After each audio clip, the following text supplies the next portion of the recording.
Hey everyone, welcome back to the Business Communications class. Today we will be getting intimate with what tools we have and the rules to follow. Communications technologies in the workplace.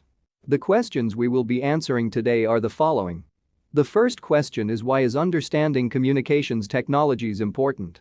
Then we will learn what are the main functions of communications technologies and what are the best practices of experienced virtual communicators.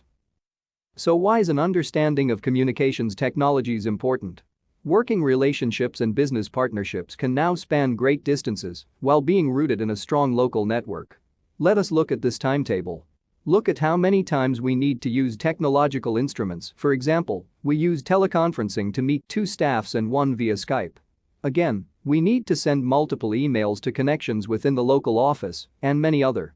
Virtual business relationships can cross borders, or they can take the form of telecommuting within a province, region, or city. Let us understand the pervasiveness of communications technologies. This survey by Solomon sums it up. 95% agree I work often, very often with people using the telephone, email, or an online tool. 33% agree at least half of my teams are located outside of my home country. 61% agree I work virtually with people both in my country and outside my country. Let us look at the challenges. Again, quoting Solomon's survey, 88% agree when working virtually, they can't read nonverbal cues. 75% agree that they have difficulty establishing rapport and trust when working virtually. 70% agree that they would be more productive if we had a more collegial working relationship. Now, let's understand what media richness theory is. Media richness theory, sometimes referred to as information richness theory or MRT, is a framework used to describe a communication medium's ability to reproduce the information sent over it. So how do we measure it? The availability of instant feedback, as in synchronous communication, the capacity of the medium to transmit multiple cues, such as body language, voice tone, and inflection, the use of natural language, and the personal focus of the medium. Let us look at this media richness model to further understand the MRT. The visual representation illustrates low to high channel richness in a media richness model. 10 elements in low to high order of channel richness are as follows. The lowest starts from formal reports and bulletins, then comes memos and letters, pre-recorded speeches, electronic mail, online discussion groups, groupware, voicemail, live speeches, telephone conversations, video conferences, and finally on top, face-to-face conversations. So, when we are dealing with communications technologies, we have to keep some basics in our mind. We assume your audience uses mobile devices, consider bandwidth, wired and wireless, look for platform-agnostic tools. We must understand cloud computing and software as a service. We can't ever assume privacy or security is fully guaranteed. And always keep a watch for tools to evolve and change. Let us look at the basics in detail. Let us look at the information we get from surveys conducted by multiple sources. As of May 2015, 47% of all emails sent were opened on a mobile device compared to only 10% in 2011. 68% of all Canadians own a smartphone. 65% to 89% of African adults own a smartphone, depending on the country.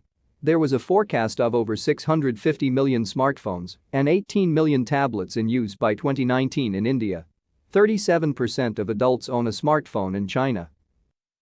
Here are some things to keep in mind when communicating over mobile devices.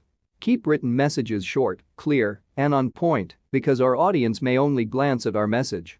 If it is urgent, use a subject line that has a suitable sense of urgency. Get to the point, but politely and clearly. Keep file attachments in generally accepted formats like PDF format works in many operating environments. Understand that graphics and layout may not translate well to a smaller screen. Complex documents that include many graphics and tables may not appear as originally designed on a smaller screen. Coming to the next basic, we need to consider the bandwidth, wired or wireless. Our level of access to a network, wired or wireless, may be more dependable than the access available to our audience. Consider this carefully when planning anything that will create a high demand on bandwidth, such as a video or web conference. We should always look for platform-agnostic tools. But what is platform-agnostic? Platform agnostics are the software and applications that are able to fully function across all operating systems and devices. Most web-based tools are platform agnostic since they can be accessed by most devices regardless of their operating system. Try to understand cloud computing and software as a service. It solves some of the problems presented by mobile computing.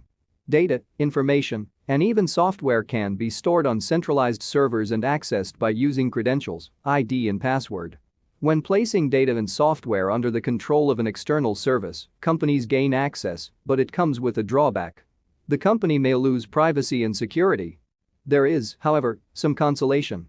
The Personal Information Protection and Electronic Documents Act, PIPEDA, sets out rules for how private sector organizations may collect, use, and disclose personal information collected in the course of commercial activities, Office of the Privacy Commissioner of Canada, 2015. The Access to Information Act governs and provides access to information collected and stored by government agencies and institutions, Government of Canada, 1985A. The Copyright Act defines ownership, rights, and use of artistic and intellectual property, Government of Canada, 1985B. But even then, never assume privacy or security is fully guaranteed. Any use of any networked service, with any device, carries with it a security risk. Hackers tend to stay one step ahead of the measures taken to defeat them. Organizations don't have chance but to trade off this risk for the convenience of mobility. Consider, when using communications technologies of any kind, the level of security needed for the messaging you are doing. Choose your channel accordingly. Always stay a step ahead. Watch for tools to evolve and change. Consider that WordPress, once used only for the creation and management of blogs, became the CMS for 23.4% of all discoverable websites as of January 2015. Technology never stands still, features change, interfaces change. So, always monitor closely the updates and new version releases for technology that you or your organization relies on. Ask important questions about tech tools. What resources do I need? Software? Bandwidth? Operating system? Is shared information searchable? Posts made online are usually discoverable. Can I limit access? How much control do you need to have over your message distribution? Some more important questions may include these. Can shared information be easily shared? One-click sharing encourages messages going viral. Is it synchronous or asynchronous? Understand which type of tool we need. Is there cost? Free isn't always free. Security, privacy, and other key factors are out of the user's control. User data is often collected and sold to pay for the development of a free tool. Now, what are the main functions of communications technologies? Let us look at the illustration given. A visual representation to illustrate key technology tools grouped by use. 3 types of technology tools are as follows. Distribution tools include blog, discussion forums, web chat, webinars and YouTube. Networking tools include LinkedIn and Twitter.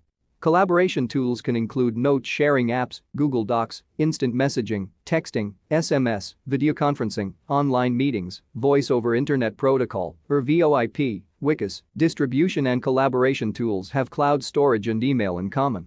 Distribution, networking and collaboration tools have Facebook in common. Let us look at some distribution tools and their power features and some cautions to take when using them. Blogs have the power feature of reposting and sharing. Just be cautious about responding to opposition with care. Cloud storage tools have the power feature of using URLs versus full documents. But be cautious about human error when distributing URLs. Discussion forums have the power feature of being easily cataloged by search engines. However, be cautious about responding to opposition with care. Email has the power feature of being easy and having high level of user control. However, be cautious about the lack of privacy and security, file size restrictions, attachment restrictions and large margin of human error. Facebook has the power feature of being easy to reach a mass audience. However, be cautious because viewing is time sensitive. Not every item in a newsfeed is seen. LinkedIn has the power feature of being high profile, active audience with a business focus. However, be cautious because wide distribution of a poor profile can be damaging. Twitter has the power feature of sense of urgency and immediacy. However, be cautious because volume of information distributed can mean that messages get lost. Web chat has the power feature of clear, customized written responses. However, be cautious because use is limited to customers who are comfortable with this mode. Webinar has the power feature of being a very rich medium for sharing complex information. However, be cautious because of the limited attention span of audience. YouTube has the power feature of using URL to distribute video, and it also reduces bandwidth demand.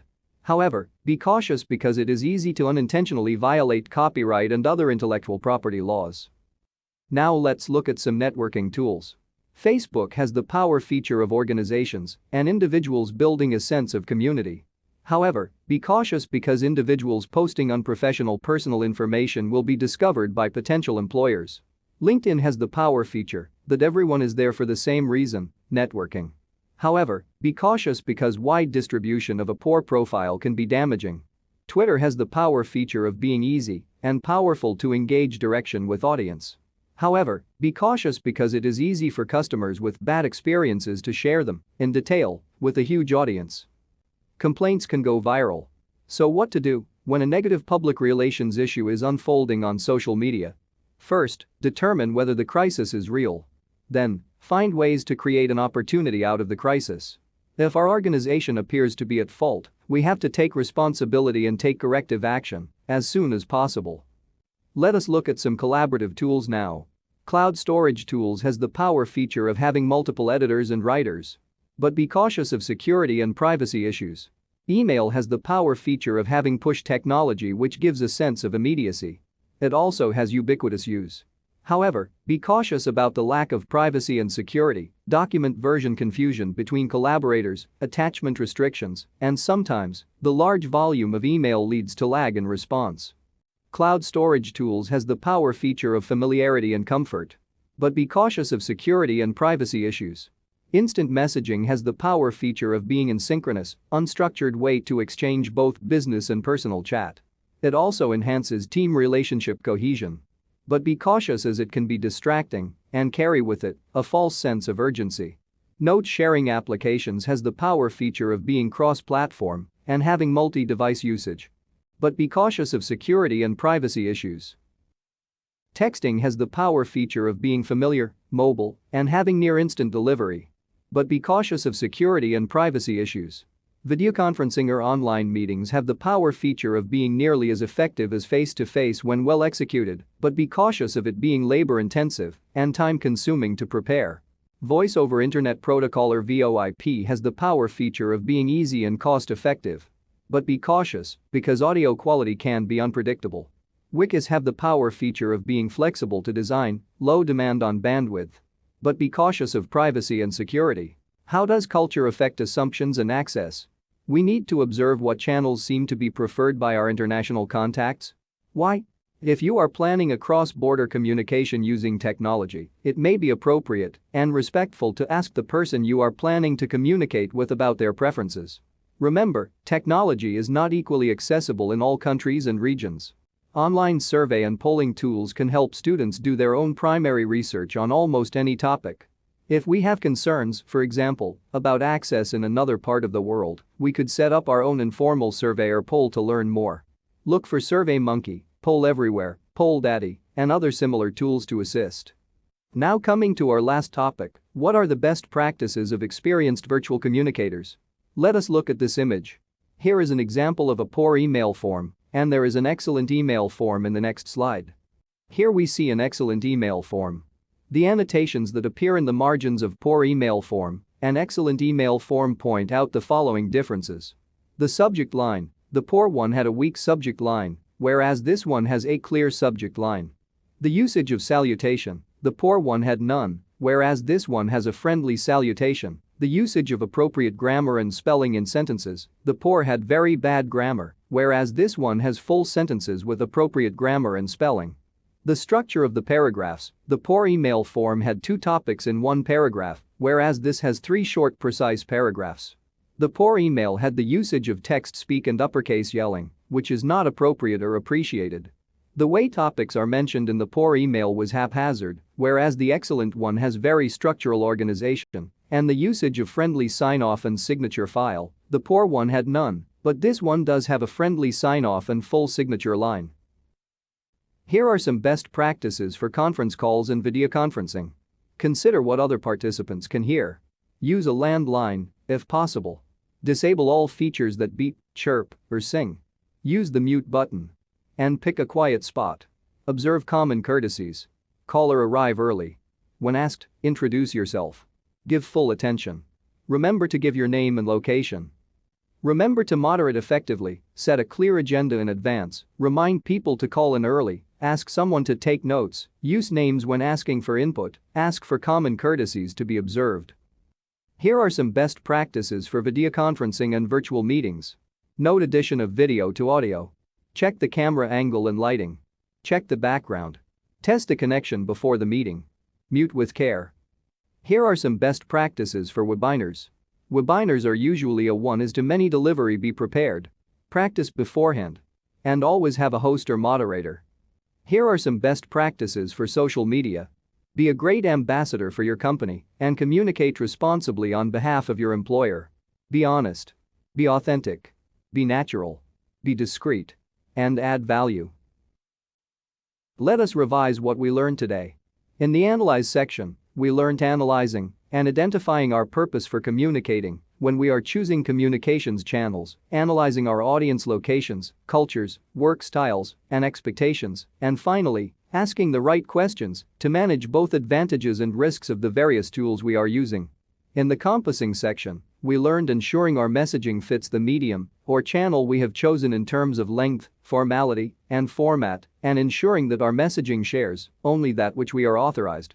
In the evaluation section, we learned evaluating the most successful instances of virtual communication to understand what works well, evaluating the least successful instances of virtual communication to define improvements, and, where possible, providing feedback to tool developers for improvements to technology offerings.